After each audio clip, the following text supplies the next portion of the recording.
बिस्मिल्लाहिर्रहमानिर्रहीम। बिस्मिल्लाहिर्रहमानिर्रहीम। आप सबका शुक्रिया अदा करता हूँ और ख़ास तौर पे हज़रत मौलाना साहब का भी शुक्रिया अदा करता हूँ, इनकी बाकी अकाबरीन का, और अपने जो हमारे अकाबरीन हैं उनका भी शुक्रिया अदा करता हूँ। और अस्सलाम वालेकुम। बड़ी खुशी हुई हमें कि हज़रत हमारे पास आए और काफ़ी अच्छी दिलचस्प बातें हुई, और इन बातों से मुल्क के आने वाले वक्त के लिए कुछ हम लोगों की तरफ से हमने तजवीज़ें दी हैं, कुछ इन्होंने हमें दी हैं, और हम मुस्तकबिल के लिए बेहतर अंदाज में पॉलिटिकली एक सिस्टम को उस तरीके से चलाना चाहते हैं कि हर आदमी उसके ऊपर इतराज़ ना करे। तो उसके लिए हम आपका भी शुक्रिया अदा करते हैं और हज़रत का भी शुक्रिया अदा करते हैं और अपनी टीम का भी, कि उनने सब ने टाइम अपना इधर कीमती दिया। उनकी बड़ी मेहरबानी। बिस्मिल्लाहिर्रहमानिर्रहीम।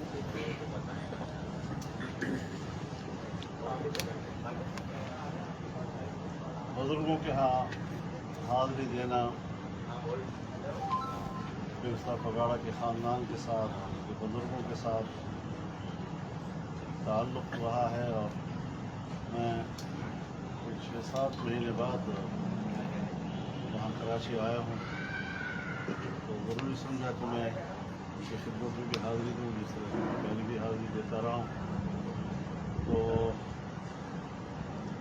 हमने जो भी सोचा है आपस में कुछ चीज़ें शेयर की हैं, तो वो बड़ी मुस्बत हैं, और उसको मज़ीद तक़वियत देने के लिए शायद हमारी कुछ मीटिंगें आगे भी जारी रहेंगी इंशाअल्लाह।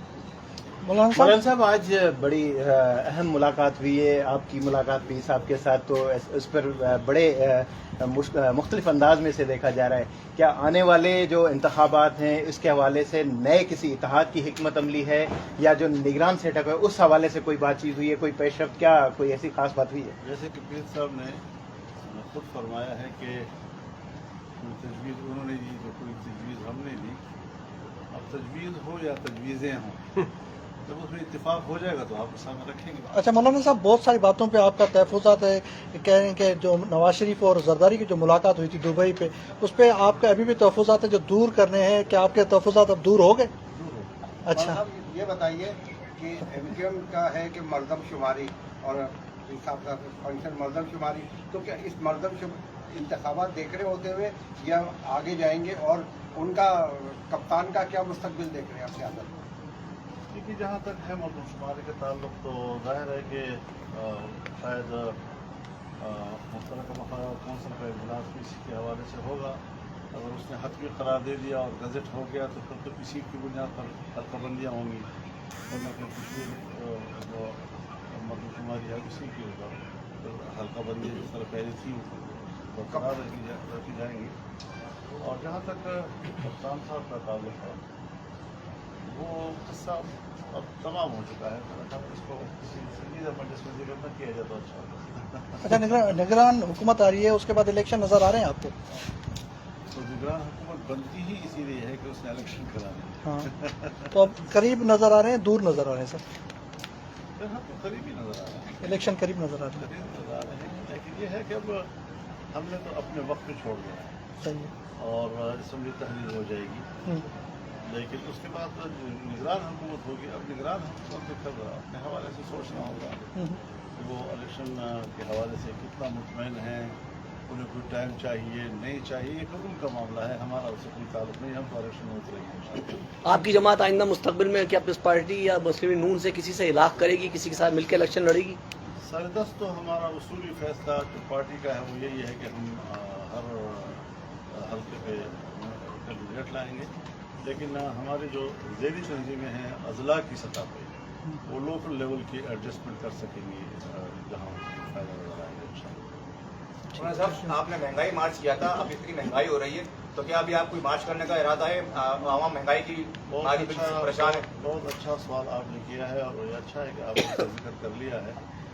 हुकूमत बनने से पहले या अदम एतमाद की तहरीक लाने से पहले इसी सूबा सिंध की सरजमीन पर मैंने कोई 2 बड़े जलसों से ये कहा था कि मुल्क की मईशत को जिस तरह ज़मीनबोस किया गया है, कम अज़ कम मुझे नहीं लगता कि अगर हुकूमत हमारे हाथ में आएगी तो हम मईशत को उठा सकते हैं।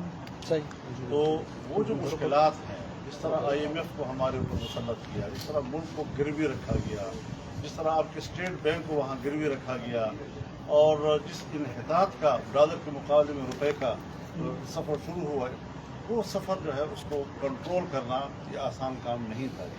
ठीक है, सियासी लोग आवाम को मायूस नहीं करते, हम बाद दफ़ा बहुत बड़ी बड़ी बातें भी कर जाते हैं, लेकिन मैंने जो बात आपसे की थी बतौर सदर PDM के और उस वक्त हम तहरीक पे थे, तो हमने कौम से ये बात नहीं छुपाई थी।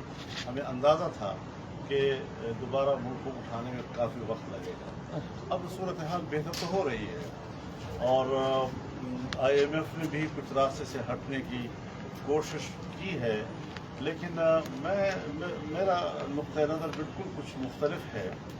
अमेरिका हो या मगरबी दुनिया, उसने पूरे खित्ते में सिर्फ पाकिस्तान को निशाना क्यों बनाया है? इसीलिए बनाया है कि हमने सिपैक मनसूबे की सूरत पे चाइना के साथ क़ुर्ब इख्तियार किया है और चाइना के करीब होने पर आज अमेरिका और मगरबी दुनिया सिर्फ पाकिस्तान को ब्लैकमेल कर रहे हैं ताकि यहाँ पर चीन की जो सरमायाकारी है उसका रास्ता रोका जा सके। हमने जब इस तरफ कदम उठाए, IMF को फ्रंट मैन के तौर पर ड्यूटी दी गई कि पाकिस्तान को आप टाइट रखना है, उसकी मुश्किलात। तो अभी तक हम उन चीज़ों से उलझे हुए हैं और लड़ रहे हैं उन तमाम सूरत हाल से, बड़ी हिकमत के साथ हम जा रहे हैं।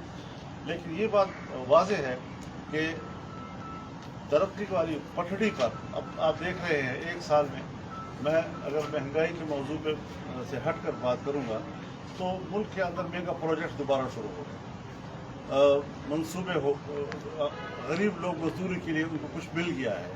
अगर आपकी जेब में 5 रुपये थे और कीमत भी 5 रुपये थी और आज 20 रुपये हो गई है, तो 15-20 रुपये आपकी जेब में तो होना चाहिए ना, तब आप कुछ खरीद सकेंगे। तो गरीब आदमी के लिए वो मौके बनाना कि जहाँ पर वो कुछ कमा सके, कुछ अपने घर के लिए कुछ कर सके, तो वो मौके एक मुतबादल रास्ता था जो हमने इस पर पेशरफ्त की है और मुल्क भर में उसके लिए बड़े मेगा प्रोजेक्ट्स जो है उनका आगाज़ कर दिया गया है। तो ये वो चीज़ें हैं जो बैनुल अक़वामी सतह पर पाकिस्तान को ब्लैकमेल किया जा रहा है। IMF ने एक फ्रंट मैन का किरदार अदा किया है, लेकिन बहरहाल हुकूमत ने बड़ी हिकमत के साथ उनके साथ कुछ मामलात कर लिए हैं। बाज़ दफ़ा कभी आपको थोड़े से नुकसान के साथ भी फैसले करने होते हैं ताकि रास्ते खुल जाए। और उसके बाद अब हमारा जो ज़रूरत के ज़ख़ायर है वो तकरीबन दुगने तो हो गए हैं। जहाँ इमरान खान साहब ने 3.5 अरब पे छोड़ा था, वो कम से कम 10 अरब पहुँच गए हैं और मज़ीद बढ़ेंगे। अच्छा मौलाना साहब, मीडिया से कोई सीट एडजस्टमेंट होगी अगर इंतखाबात होते हैं सिंध पे या पूरे मुल्क में? और क्या नवाज शरीफ का आपने क्या मशवरा दिया इलेक्शन से पहले आने का या ना आने का? वो भी आपके तादी और आपके करीबी दोस्त हैं।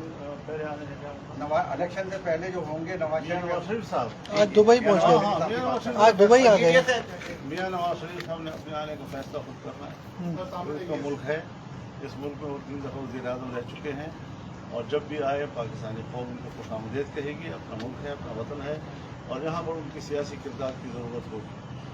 और रहा ये कि मैंने पहले भी बात की कि हम ज़िला लेवल पर एडजस्टमेंट जो है वो मुख्तलिफ पार्टियों से भी कर सकते हैं। और GDA ने आज जिस तरह खूबसूरत हमें जवाब दिया है और जिस शाइस्ता अंदाज में उन्होंने पेशरफ्त के लिए आमादगी जाहिर की है, तो इंशाल्लाह हम भी उनको मायूस नहीं करेंगे। अच्छा मौलाना साहब, कल आइंदा इंतखाबात जो है वो फौज की निगरानी में होने चाहिए, इस सिलसिले में बता दिएगा आपका क्या मौक़िफ़ है? पहले तो ये थे कब इलेक्शन होंगे और कब होंगे, निगरानी वाली बात। अच्छा मौलाना साहब, कल जो है वो आप लोग एहतजाज कर रहे हैं स्वीडन में जो कुरान पाक की जो बेहुरमती की गई है, یہ مسلسل، اور اب انہوں نے اتنی ڈھائی یہ کی ہے کہ جو وہ دوبارہ جو ہے وہ اس طرح کی حرکت کی جو ہے وہ اجازت دے دی گئی ہے. آپ حکومت کا حصہ ہیں، آپ احتجاج کر رہے ہیں. ایک جمہوری طریقہ، ایک سفارتی طریقہ یہ تو ہے اپنے جو ہے وہ سفیر کو واپس بلایا جائے اور سویڈن کے سفیر کو ملک بدر کیا جائے. تو اس طرف حکومت کیوں نہیں دیکھ رہی؟ ایک انیشیٹو لے رہا ہے. ایک ملک ہم یہ بھی کر سکتے ہیں کہ ہم انیشیٹو لیں اور خود اپنا سفیر وہاں سے بلا لیں یا ان کا سفیر واپس کر دیں، لیکن وہ اسی لیول پر تمام کو آمادہ کرنا کہ پورا عالمی اسلام وہاں سے اپنے سفراء بلا لے واپس، اس پر کام ہوگا. کل کے مظاہرے کے لیے پوری قوم کو مولانا صاحب یہ بتائیے گا کہ ایک سیکنڈ مولانا صاحب اگر اجازت دیں، اور اگر آپ جی، جو سویڈن میں قرآن مجید کی بے حرمتی کی گئی ہے، گستاخی کی گئی ہے، اس حوالے سے جمعیت علماء اسلام نے کل پورے ملک میں مظاہروں کا اعلان کیا ہے، اور بالخصوص کراچی میں کل شام 4 بجے پریس کلب کے باہر بہت بڑا مظاہرہ ہوگا سویڈن حکومت کے خلاف اور حرمت قرآن کے حوالے سے. میں فائدہ اٹھاتے ہوئے بڑی معذرت کے ساتھ حضرت مولانا فضل الرحمان صاحب اور حضرت پیر سائیں کی اجازت سے میڈیا کے ذریعے پوری قوم کو اپیل کرتا ہوں اور درخواست کرتا ہوں کہ کل اس چیز سے ہٹ کر کے ہم کس مسلک سے ہیں، ہم کس جماعت سے ہیں، ہمارا کیا کام ہے، ہم سب مسلمان ہیں اور قرآن کی عزت اور آبرو کے لیے ہم سب کو نکلنا چاہیے. تو کل کراچی کے عوام بالخصوص اور پورے سندھ کے عوام بالعموم کراچی پریس کلب پر پہنچ کر قرآن مجید کے حوالے سے یک آواز بن کر سویڈن کو بتائیں کہ مسلمان بغیرت نہیں ہیں اور کسی صورت ہم قرآن مجید کے حوالے سے کوئی گستاخی قبول کرنے کے لیے تیار نہیں ہے. ایک بات میں واضح کر دینا چاہتا ہوں کہ عالمی سطح پر یعنی مغربی دنیا جس طرح انہوں نے دہشت گردی کے نام پر اور شدت پسندی کے نام پر اور پتہ نہیں کیا کیا عنوانات دے کر مذہب کے گراف کو گرانے کے لیے، مذہب کو ایک جیسے ہم جرم کر رہے ہوں اس لیول پر دین اسلام کو لانے کے لیے جو انہوں نے کوششیں کی وہ ناکام ہو گئی. ہم نے سیاسی حکمت عملی کے ساتھ ان کو ناکام بنایا. ہم مذہبی لوگ ہوتے ہوئے، دینی مدارس سے وابستہ ہوتے ہوئے ہم نے اپنے آپ کو ملک کے ساتھ وابستہ رکھا، جمہوریت کے ساتھ رکھا، پارلیمنٹ کے ساتھ رکھا، آئین کے ساتھ رکھا، اور کوئی اشتعال کا راستہ جو ہے ہم نے نہیں دیا. اب چونکہ ان کی وہ جو خواہش تھی وہ ناکام ہو گئی. اب آپ دیکھیں کہ وہ کتنے تنگ نظر ہیں. ایک مسلمان بھی عدالت سے اجازت لے کر میدان میں آ گیا، لیکن اس نے کہا کہ انجیل اور زبور کا ذکر، انجیل اور تورات کا ذکر قرآن مجید میں ہے، میں تقدس کرتا ہوں، میں اس کا احترام کروں گا. سوال ہی پیدا نہیں ہوتا کہ ہم اسے بے حرمتی کریں، اور وہ قرآن کریم کو جلا رہے ہیں. یہ ہے وہ تنگ نظری، عدم برداشت، عدم تحمل جس کا مظاہرہ. تو یہ جو مغرب نے اپنے آپ پر ایک لبادہ کہ ہم تو بڑے لبرلز ہیں، بڑے فراخ دل ہیں اور بڑے، یہ سارا نقاب اتر گیا ہے. وہ انتہائی متشدد ہیں، اسلام دشمن ہیں، مسلمان دشمن ہیں، اور مسلمانوں کی دل آزاری کرنا، یہ اس کو آزادی رائے سے تعبیر کرنا، یہ تو میں نہیں سمجھتا کہ کوئی مذہب ہو سکتا ہے، کوئی انسانیت ہو سکتی ہے، کوئی جمہوریت ہو سکتی ہے، کوئی اظہار رائے ہو سکتا ہے. دوسرے کو تکلیف پہنچانا، یہ تو میرے خیال میں کہیں دنیا میں اخلاقیات نہیں ہے. تو یہ دنیا اس وقت شکست کھا چکی ہے، معاشی لحاظ سے بھی شکست کھا چکی ہے. وہ معیشت جو گزشتہ 200-300 سال پہلے مغرب منتقل ہو گئی تھی اور ان کے کنٹرول میں معیشت آ گئی تھی، وہ دوبارہ ایشیا کی طرف لوٹ رہی ہے. وہاں پر بھی وہ ناکامی دیکھ رہے ہیں. اسلام کو انہوں نے مغلوب کرنے کی کوشش کی، ان کو دبانے کی کوشش کی، وہاں بھی وہ ناکام ہو گئے ہیں. اپنی اس ناکامی کو اب وہ اس قسم کی تنگ نظری سے، جذبات، غصہ، اشتعال کے ساتھ وہ اپنے آپ کو تسلی دینے کی کوشش کر رہے ہیں. انشاءاللہ وہ ناکام ہوں گے، اور کل جو پبلک کے سامنے ہم جائیں گے انشاءاللہ یہ پوری امت مسلمہ کو وحدت کی دعوت. مولانا صاحب، پی ڈی ایم میں کوئی اختلافات آ گئے ہیں کہ اس حوالے سے آپ کے حوالے سے بھی خبریں چلی تھی کہ آپ کو اعتماد میں نہیں لیا گیا نگران حکومت کے حوالے سے. مولانا صاحب آخری سوال وہ یہ کہ کے پی میں اس وقت خودکش دھماکے ہو رہے، بلوچستان میں قبائلی جھگڑے ہیں، سندھ میں بہت سارے لوگ جو ہے وہ اغوا ہو چکے، इस वक्त मुल्क की जो लालिस की सूरत हाल है वो सबके सामने है।